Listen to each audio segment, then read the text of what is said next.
Hello, and welcome to the Revenue Room podcast, where we talk about everything data, digital, AI, and revenue. Before I kick off with our amazing guest, I'm excited to announce a new solution from H2K Labs, Revved Up. Revved Up is an invitation-only gathering and brain trust for CEOs and their revenue-critical C-suite teams leading multi-sided businesses, such as media, events, data information, insights, marketplaces, communities, and professional networks, what we like to call the two-sided business ecosystem. According to Gartner, 86% of CEOs believe AI will maintain or grow company revenue and enterprise value, yet they do not know where to strategically focus efforts and investments. And I can tell you from the companies we work with, that couldn't be more true. And that's why we've developed Revved Up. At Revved Up, we'll dive into how to fuel enterprise value using data, digital, and AI. Revved Up is an invitation-only event for CEOs and C-suite leaders. It takes place February 25th through the 27th in Sarasota, Florida. So if you'd like to request an invitation or register, please visit h2klabs.com/revvedup with 2 V's. So now I'm delighted and honored to introduce Lucky Gunasekara. Did I pronounce that correctly? It's Gunasekara, but that's okay. Okay, my last name is equally as difficult, Holst-Knudsen, No. so I totally appreciate that. Lucky is the Chief Executive Officer of Miso.ai. Lucky is an accomplished entrepreneur and leader with a dynamic background across multiple industries. And when I go into his background, you're going to be astounded. It is actually quite extraordinary. He began his career as an intellectual property analyst at Dube Technologies, focusing on R&D and patent analysis. In 2009, he co-founded Medic Mobile, a healthcare technology startup where he served as managing director. As CIO at MetaBiota from 2010 to 2012, he led the development of an epidemic surveillance system. His advisory role with Robert Wood Johnson Foundation from 2012 to 2014 saw him contribute to healthcare innovation. His experience and expertise extends to academic and research roles, including serving as a technologist in residence at Cornell Tech and as a senior UX researcher at Tapstack. And there's more to come. From 2015 to 2017, he was a senior advisor at the Peterson Center on Healthcare, where he helped develop an evidence-based model for primary care transformation. Currently, Lucky is the co-founder and CEO of Miso Technologies, a company that drives innovation in search and discovery tech. Lucky holds a BA in neurobiology and behavior from Cornell University and pursued a Fulbright fellowship at Kansei Gakuin University. So, do you speak Japanese? Yes, it do speak Japanese. Great. And a little unknown fact about Lucky's career, he was a junior staff writer at the Sun Sentinel in Florida during high school and was part of a team that launched SMS and phone-based healthcare services for HIV, AIDS, and maternal child health through a group they started called medic.org. And it's actually still very active. He went from working on that to looking for emerging chatter on novel outbreaks and emerging pandemic threats in news feeds around the world. So welcome, Lucky. We're delighted to have you. Thank you. So tell us what Miso does and how it helps your customers. So Miso is an AI media lab. We're pretty narrowly focused these days on news, media, publishing, and online education, and we're a really hands-on group. So I think compared to a lot of startups that, they sort of have like a very fixed product set and it's all self-serve and there's not a lot of customization, we're kind of in between a full design group and a SaaS startup. So we have these AI building block models that publishers can unlock very quickly, often overnight, for like personalized search or AI search or, real-time recommendations or discovery that's personalized or first-party data or native advertising. And we have those building blocks. They're very easy to spool up as engines.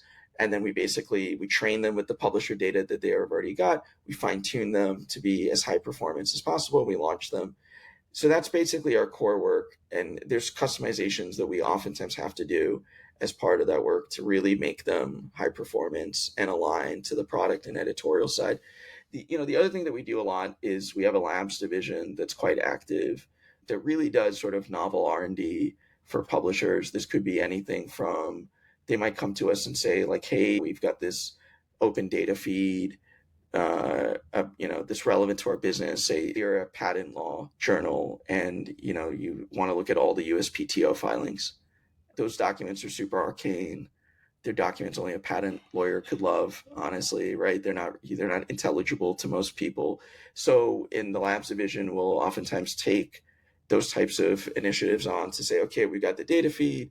Let's actually build a custom model that can read these documents, write a briefing, right? Summarize, the paper trail around this patent, things like that. And a lot of times that work will start in labs and graduate out to our product group, but that's pretty much it. We're on about 100 sites around the world now, which is great. We just signed agreements to go on the next 100, which is even better. And we've done a few billion API calls as a result. So, for me, as somebody that still thinks fondly back to that high school experience at the Sun Sentinel, this is kind of a dream to do. And I think most of all, our sort of ikigai or mission is to make sure that we put more money into media than we ever take out, because it's critical at a societal level to really nurture and support news, media, and journalism. Yeah, so to be specific, actually, I think a couple of your customers include Foundry and O'Reilly Media.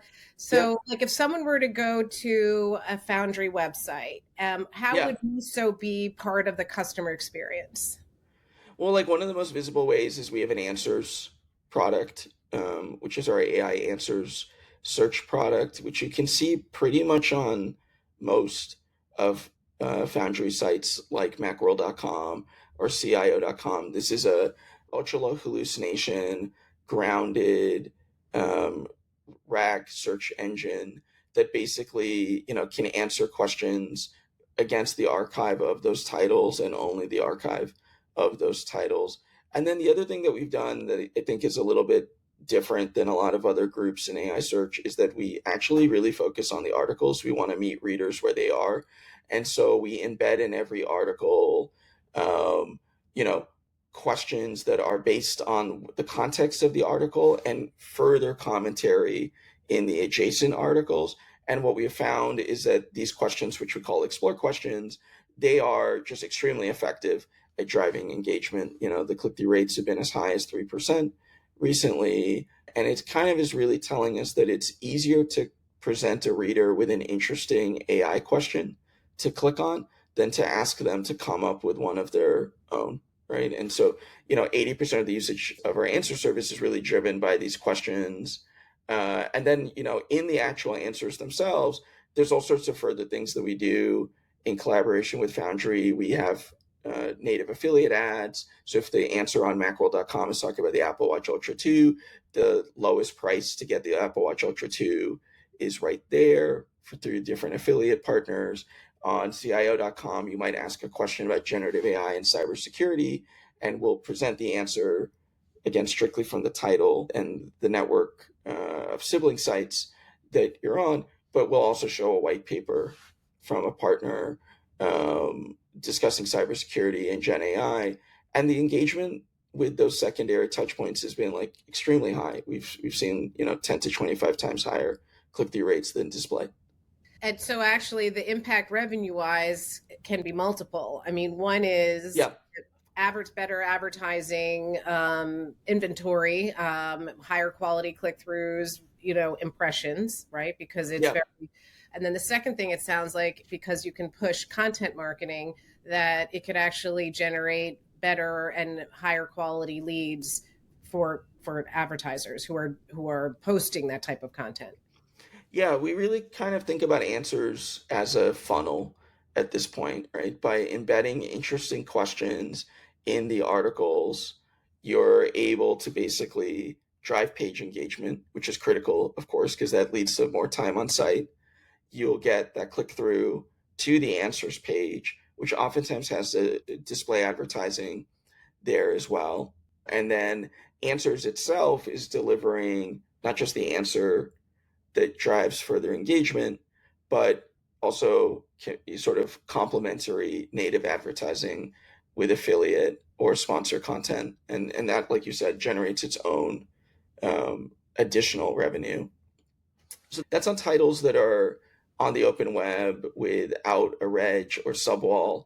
We also have been doing work with titles that do have reg and sub walls, specifically just to clarify, registration and subscription walls. And those titles have had their own funnel, very similar to the consumer titles, but these ones are really where the explore questions drive an answer. But in those groups, we've regged and subwalled the ability to ask your own questions, if that makes sense. You can see an AI suggested question in the article, but if you want to ask one of your own, you need to register to be able to do so. And what we've seen, which was really surprising, quite honestly, is that when you set it up this way, you can get registration lift as high as 100% plus. So we've 2x registrations through this funnel. And then the direct attribution subs lift that we've seen is about 10% right now. And this is retentive. This is really retentive. So we've seen that more than 30% of folks who engage with this will come back within 30 days, ask another question of their own. That's not to mention that, almost all of them are clicking the questions afterwards, right? The ones that are machine suggested. And so we do see like a fairly good engagement rate. There's things we're doing actively to now fine tune those KPIs, but in general, it can be a very high engagement and impactful thing to, a feature to bring to the sites. I think it really tells us that like what readers want are answers, not links, when they think about searching on a title. And I think that's, as a result, we've seen answers volume really eclipse on-site search. We've seen anywhere from like 10 to, up to 52 times higher daily answers volume compared to search, which is kind of crazy to think that you have more searches in 1 week than a year. Well, I mean, right there, like my brain's swirling in terms of the revenue opportunity and the value creation happening there too. One is that the nature of the relationship between the site visitor and the content is changing. It's not just that I'm going to get a piece of content to help me learn something. It's that now there's a tool to help me do research faster, more efficiently, get the answers faster, help me do my job better too. Like it's getting more embedded into the workflow, so better value for the audience. And then with that, customers are starting to pay not just to get access to premium content, but to tools to help them do that. So it's changing the value prop, which is great. Yes. I mean, I think about this a lot, having had that experience in high school at the Sun Sentinel. With the move to the web, I think a lot of publishers just kind of took their print format and moved it online, right? They're like, we have our front page of the newspaper, we have a homepage, right? We have our articles, right? And that model has been, kind of the default publishing model and UX architecture for almost 20 plus years. I think what publishers are going to have to wrestle with in a, sort of increasingly post AI world is that format is going to need to dissolve to a degree, right? That what readers really want is they want to just get directly to the information that is of interest to them and that they want to know. That doesn't mean that the editorial approaches and the value of the editorial work changes. It actually goes up because people more directly want to interact with the reporting and the insights of the newsroom, right? But it just means that like the delivery mechanism could be a lot more fluid than we imagine. It could be, I think we're already seeing that it could be things like AI answers. It could also be things like you wake up in the morning and an AI agent gives you a briefing that's incredibly personalized to you, or that you open up your news app and you click play and a synthetic voice reads you a briefing of all the news you need to stay up to date on, and you can pause and say, well, tell me more about that, right? And it reads you the full article, and it almost becomes like a radio playlist while you're at the gym or you're walking through the airport on your way to your flight. I think that these things ultimately will add a lot of value to people's lives. If anything, will reframe media as the main value driver for AI versus these models that we seem to be much more obsessed with today, and I think are overshadowing the true value, the true sources of information, which are really, really publishers and experts and creators. I could agree more. And I think that the value of content, I think publishers did such a disservice to themselves with not looking at content as the value creator that it really is. We're going to have a discussion at Revved Up about the new content economy. So now content is absolutely, it's a different game. And I read something yesterday about this whole issue with, AI and the relationship with publishers. And actually, I think it's Yeah. their customers, O'Reilly Media, at the end of the Yeah, day, sure. these, AI is nothing without the content. Like you need Right. to have these niche publishers, these guys, the content that dives deep in order to get this value back out through that. So there's this Yeah. interesting relationship now that we have to figure out how that's going to work. Yeah, I mean, one person in the community that like I think everyone should get to know is Amy Reinhart at the AP. Amy was one of the first people to point out to me this idea that readers want answers, not links, right? As we were getting started. And another insight that she's had and has been really clear about is that reporting is neither cheap, easy, and oftentimes it's oftentimes unsafe, right? Like for newsrooms around the world to be doing work that's critical to the knowledge and advancement of humanity, but that work isn't cheap, safe, or easy, they need to be credited, they need to be compensated, and they need to have consent into these AI frameworks. I think right now what we're really seeing is kind of the deal, no deal, or deal with it era of AI media partnerships. For me as a person, when I look at that, I think of like 1999 and how search engines, the Yahoo and Lycoses and Excites of the world, were not really algorithmic.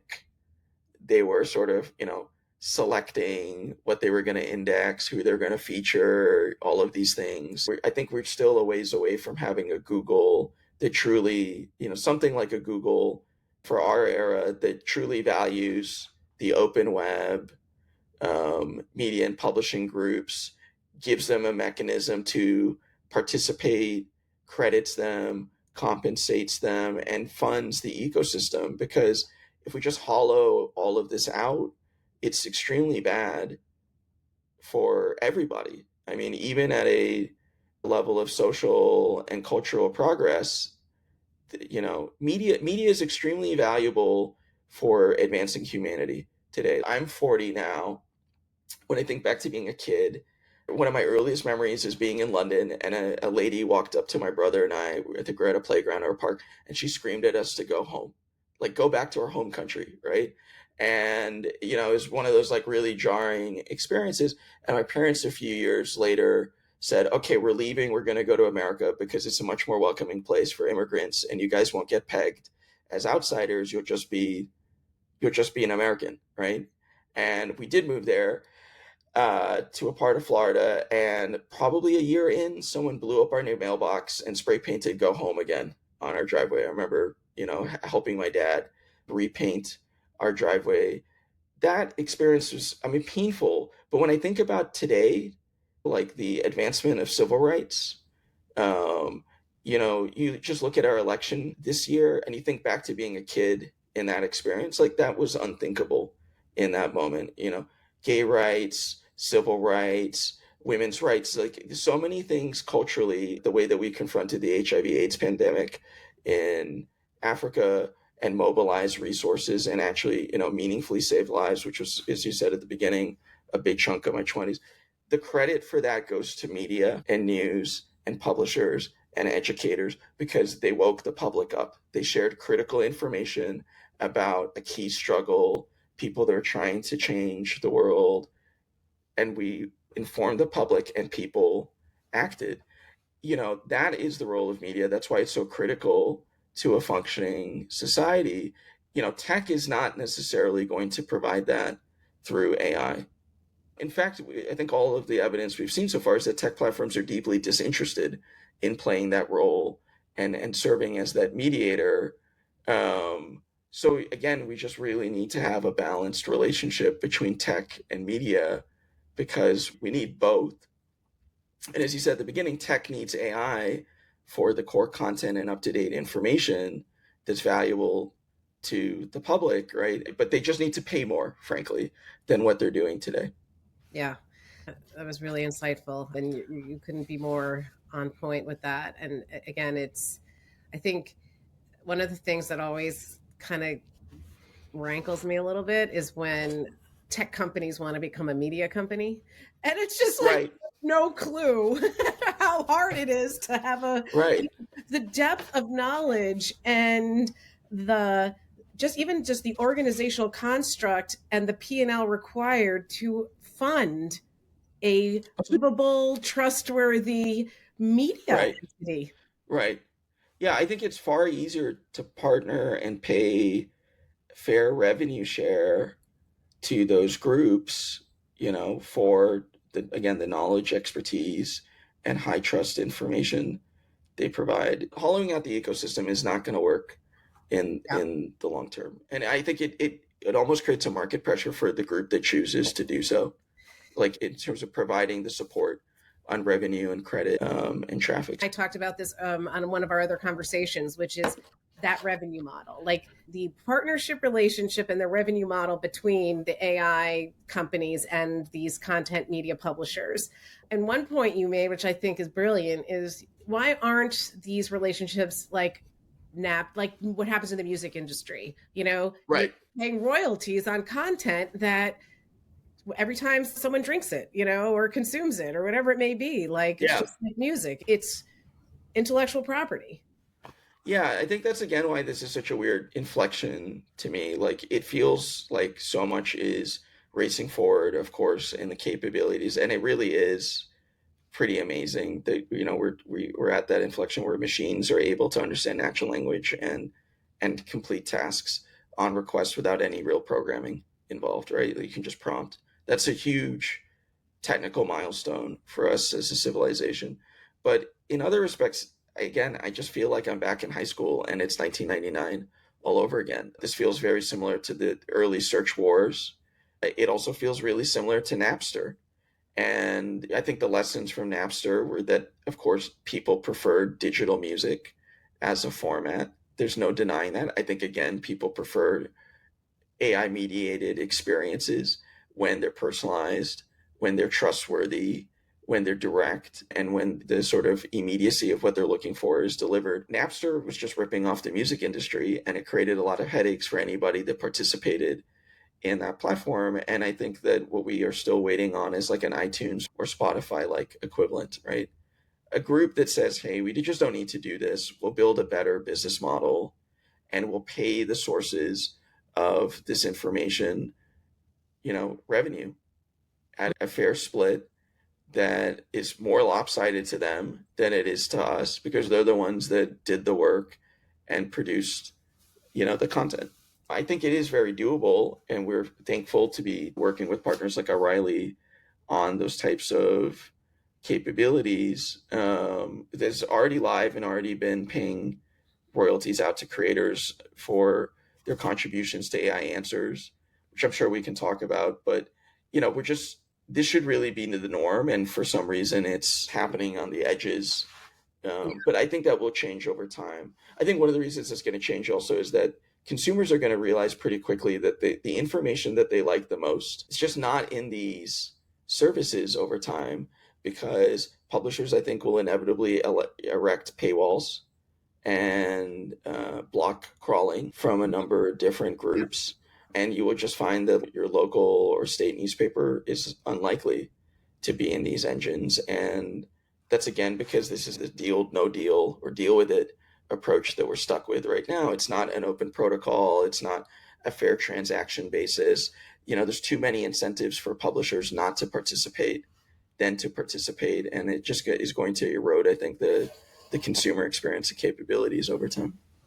Well, that actually is a great segue to our other client, O'Reilly Media, who I've been doing some reading up on what they're doing, and really trailblazers, actually. You talked about your recent LinkedIn posts, and O'Reilly is paying their creators a royalty on their content. Can you talk about that? And I think you were very much involved in the strategy. I mean, yeah, we played a part, but I think the credit really goes to like Tim O'Reilly and Laura Baldwin and Adam Whitwer, Julie Barron, and Pascal Honsher at their group. I mean, we sort of merely set up some of the technical backbone for how to do this. But I think the initiative really came from them, and I think again, this is a sort of recurring theme to me of like the ability to build a just ecosystem is a problem of will, not technology, right? It's just purely will and values and how you want to apply them in your work. So I want to give them full credit on this because they were really the ones who, from day one, said that this is critical. So, for context, O'Reilly.com is a online education marketplace. O'Reilly itself is a publisher that is focused on sharing the knowledge of experts with its community through the different titles or lessons that they put together, but they have partnerships with other publishers as well. And the marketplace is basically an all you can read subscription model for members at the consumer level to be able to go in and, read the ebook format of any of your favorite programming books, right? And really sort of develop your skills and knowledge as a developer or a product manager and a technologist. They were really the first group to really dial in on what we were doing. Andy and I had probably just left grad school. A member of their group who's an amazing friend, Roger Magoulis, he had seen a first version of a product that Andy and I were tinkering with, which was an AI research assistant of all things. And it had the capability to answer questions by pulling out insights directly from documents. It couldn't write a natural language response, but it could basically pull together all the snippets that answered a question that you may have. Roger really tuned into this and said, look, there's something really promising here, and this could be a much better version of search. Because he had been looking at O'Reilly search logs for some time and started to realize that there was actually like a pretty high intent for this type of question answer capability. So, Roger just did this amazing job of bringing us into the group, but we got to know Adam and Tim, of course, and Laura and their CTO, Andrew Odawan, who deserves a lot of credit as well. And we built the first version of O'Reilly Answers back in 2020, so 4 years ago, soon 5, as we head into next year. And, that system was just purely like a ask a question, get book snippets system. But even then, Heather, they were really focused on saying, hey, we need to pay creators a fair royalty for these answers. And so we built out a forensic model because of the way that we're set up. We're by default able to, when we take in a question, have a data trail of which titles do we consider, which snippets did we look at, and ultimately which snippets match the most to what the reader was looking for and that we ultimately presented, right? And so they did the heavy accounting work to work out, hey, given our subscription model and the way that we meter and proportionally pay out royalties based on engagement, how do we build a similar framework for this? So again, the credit is all with them. We just were really more we're just more there to facilitate, and I think we also just learned a lot personally. I mean, if you look at the way that we operate with a privacy first and private AI model that is always really tilted towards benefiting publishers than it is us, honestly, sort of a give a lot, get a little approach. That a lot of the roots of that come from that work with O'Reilly. I'm really grateful that they sort of steered us in the right direction. Mm-hmm. And then, with GPT-3 and then 3.5, we realized, hey, we need to build a new update to the service. And we realized open source will eventually catch up. And it did, especially these days with Llama 3 and 3.1. I mean, the gap between closed source and open source is getting really, really narrow. And so we built a new version of Answers that is much more conversational, but same approach, still forensically looks at an answer, works out who are the sources, and then that data trail helps inform the royalty that we provide. Do you know of any other media companies or information companies that are doing what O'Reilly's doing? No, not really. to be honest. I mean, it's interesting because like again, because it's deal, no deal, or deal with it, there's talk that there's some sort of royalty share potentially. I mean, I've never been able to get firm details on this with OpenAI or Perplexity. My intuition is that even if there is some level of like rev share with those groups, it's not enough, right? And I'll say specifically why. Our data on answers over the last few million that we've delivered to all of our with all of our partners around the world, is that the click-through rate on AI answers is only about 10 to 15%. So that is a massive drop in page traffic from an AI answer. Now, we're running on a site, so maybe that's why it's a trusted answer from a trusted site. But I tend to believe that with Google AI Overview and Search GPT and Perplexity, the click-through rates are also really low, right? Mm-hmm. That like once you see that answer, you're just not going to click, 9 out of 10 times. Yeah. And so what you need to be paying is like a much heavier rev share up front because you're actively taking away traffic from the sites. And it's not like these AI answers are driving registrations or subscriptions to the title. They're just basically serving up the answer directly to the user, which you can argue is, a valuable service, of course, because there's immediacy to the information, but they're actively pulling it out of a title. And they're not just pulling out the knowledge of a title. I think they're specifically pulling out the traffic of a title. And so it's really urgent to have a different and a much more transparent rev share model that says, hey, for the penalty I'm imposing on you of taking away your traffic, here's 80 cents on the dollar of what I made off this answer right now. But to the best of my knowledge, like we're not seeing anything even remotely close to that. Yeah. Ugh, that really, really kind of gets me in a way because, again, it just goes back to the value is on a click over to the site versus the value of the content being presented to solve someone's problem, right? Like, right. Right. And so these AI I'll call them AI content aggregators are benefiting. Yeah, sure. Pay the subscription. I pay a subscription to, Chat GPT, to Claude. Right. So I'm benefiting, and you're right. I don't click over to what they cite, but I'm benefiting from if they cite, right? Actually, right. But yet this company is benefiting from my financial, commitment to the subscription. So right. Yeah. I mean, it boggles the mind because it's not actually that difficult from this lived experience now. It's a matter of will and values, not really technology or economics, right? I think that this is something now, as we think about what's ahead with Miso, I know very strongly we're going to work on this problem directly, right? Like it needs to happen.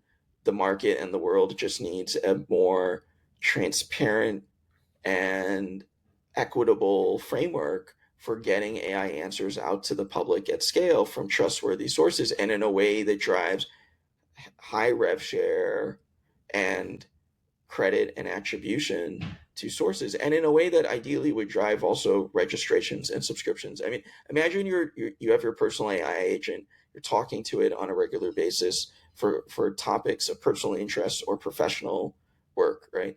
And it says after a while, Heather, I've been able to access a limited amount of information from, say, Bloomberg.com.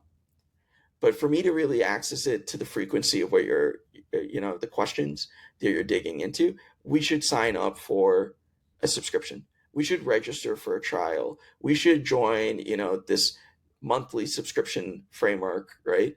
Or you should pay per article. We just don't see this right now. Does that make sense? Like it's always just sort of, it treats everything as if it was free and it came out of thin air, and it just sort of encourages you as the consumer to go along with your day. I don't really see very high intentionality in a lot of these products to say, where did this knowledge really come from, and how are we going to keep the flow of information humming, right? Again, going back to that point, again, from Amy of cheap, safe, easy. No, like none of that's true in publishing. It's always a struggle. It's always hard work. It's sometimes very unsafe. So we need to be able to give credit where credit's due and the money that goes along with it. And that approach just isn't there. So I've sort of come to the conclusion as we've been scaling our work that if no one's going to do it, then we should do it, and try to at least point that there's an alternative here. So that one is, I think that is a brilliant idea, FYI. And that could be a really incredible symbiotic relationship, because just even thinking about the way I'm using it, going, okay, if they're now learning from me what I need. My role is I'm in charge of sales, right? And so every time I'm coming on to course, 80% of or Claude, sorry, are data-driven revenue, right? Like I'm trying to come up with titles for stuff. So the engine should say back to me like, hey, Heather, we're helping you. And the 5 things we keep pulling from are this, but we could do a much better job for you because we have an agreement with these 5 that if you buy a subscription to those, we're going to be able to go deeper. Right. I would say like, hell yeah, like help me be better at my job and help me do it fast. Yeah. And make it easy for me to get that information versus having to go to. Anyway, I think that's brilliant. But there's another point, though, to what you're saying, which is why I appreciate you. Like back in the Google web day, when Google came out, and then the web first, then Google, it really was a huge disruption to media and information companies. I went through it with my family business, Thomas, and I always, I probably overtold this joke, but my dad had a shirt that said FUCK Google, which he would like to wear on weekends. But the point is that disruption, which felt huge at the time, was a kind of like a slow drip in a way. It was fast, but compared to this, it was a slow drip. And it really affected marketing, right? Like traffic and marketing and all of that. This is much more pervasive. It's faster. It touches everything. But you know what I love to see? Instead of being the victim, like I believe media was back in the Google, and even today, like traffic jobs, because Google changed the algorithm. Your open rates, email, like oh my God. It's like be the driver of the narrative versus letting the narrative drive them. Like I think this is the opportunity right now. Like we make the rules. No, I agree. I mean, there just are not enough guns on the table from the media companies in these discussions with tech groups. Here's a good example of this.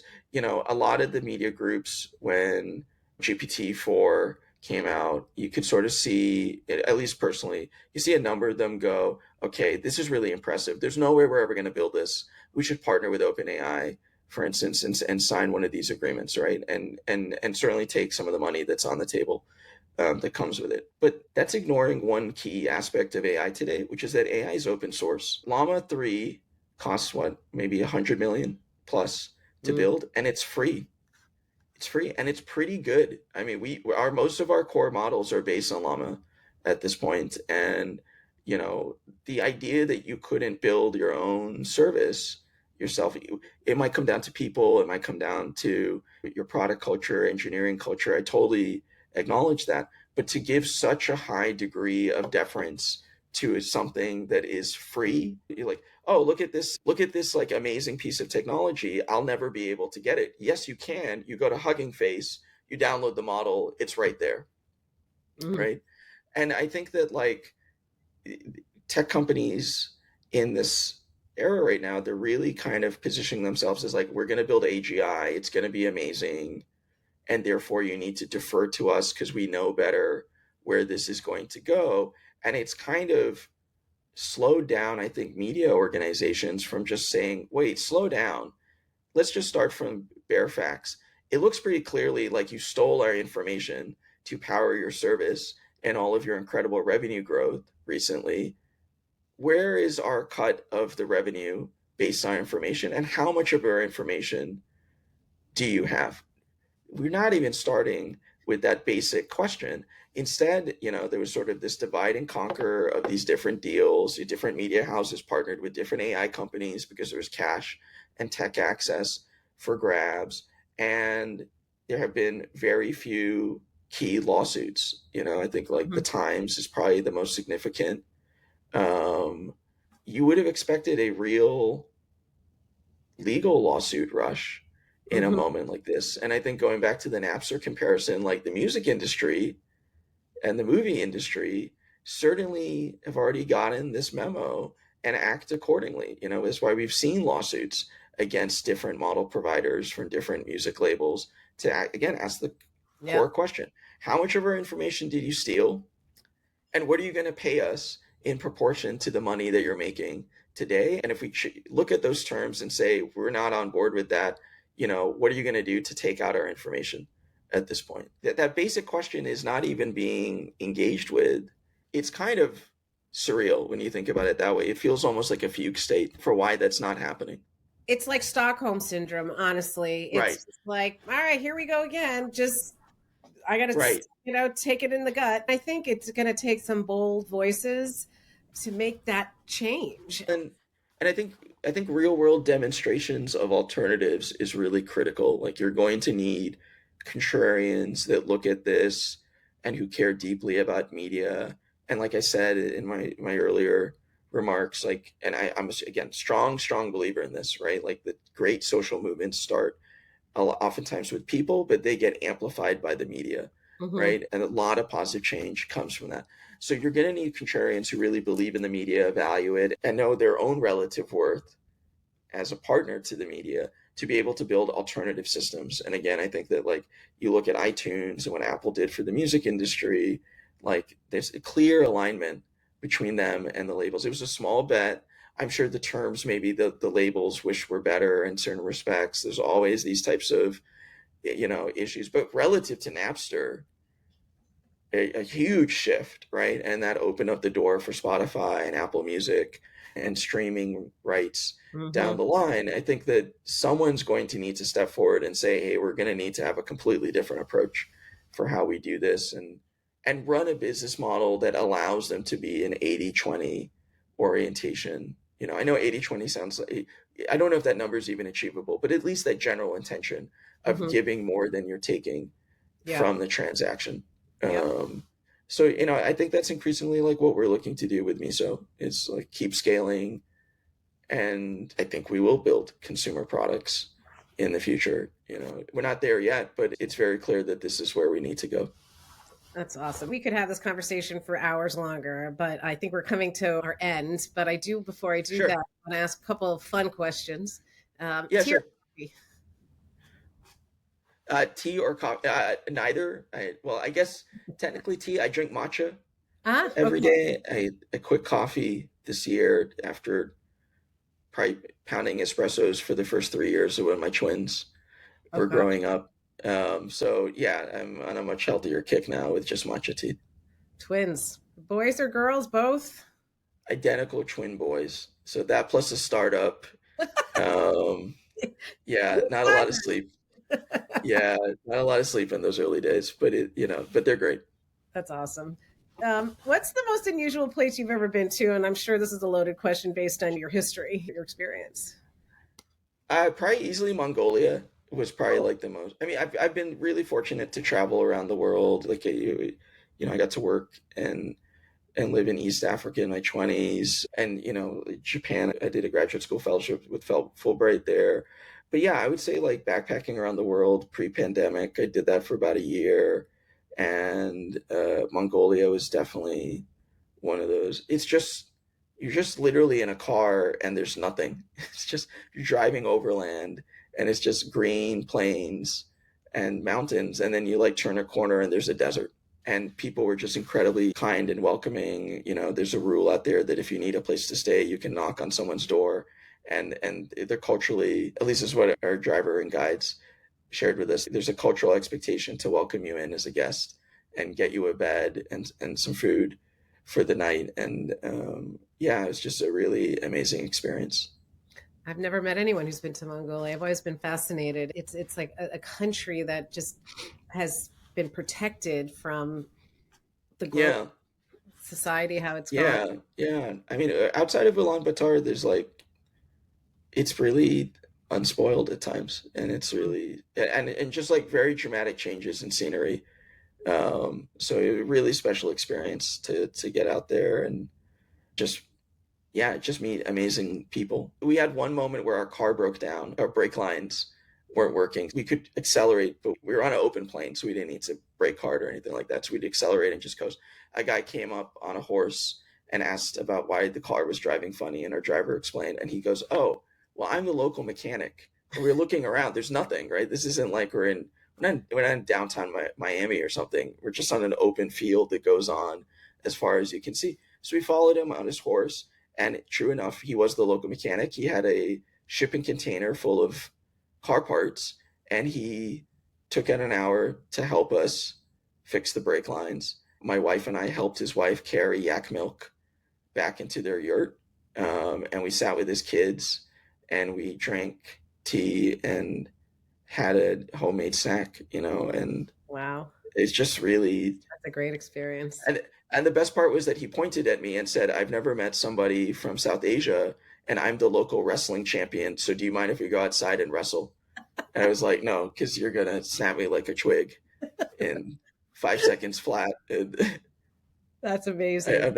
I'm not sure I want to go through that humiliation. So, but I mean, yeah, amazing place. I definitely recommend it. All right. What's the best book you've ever read? These days, I tend to read more technical and business books. When I was younger, I loved Dune. Oh, yeah. As a kid, I mean, I have a first edition printing right above me on my bookshelf that I found in a donation box in our fraternity at one point. So yeah, it's just sort of scrap.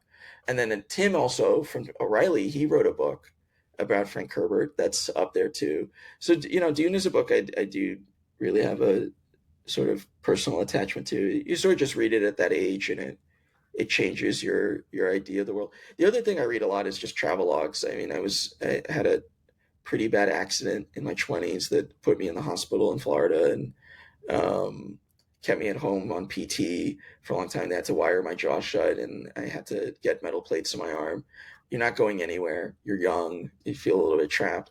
And so I used to watch Bourdain at night, and I read, that sort of got me hooked, and I read everything that he had written and watched the show religiously. And that also is what inspired me 5-6 years ago to go backpacking around the world. And so, yeah, but that's pretty much it. I wish I could read more, but between the kids and Twins work, and a startup. yeah, it's, I'm sure it'll come. The time will come back to me, but it's better spent with the kids these days. Yeah.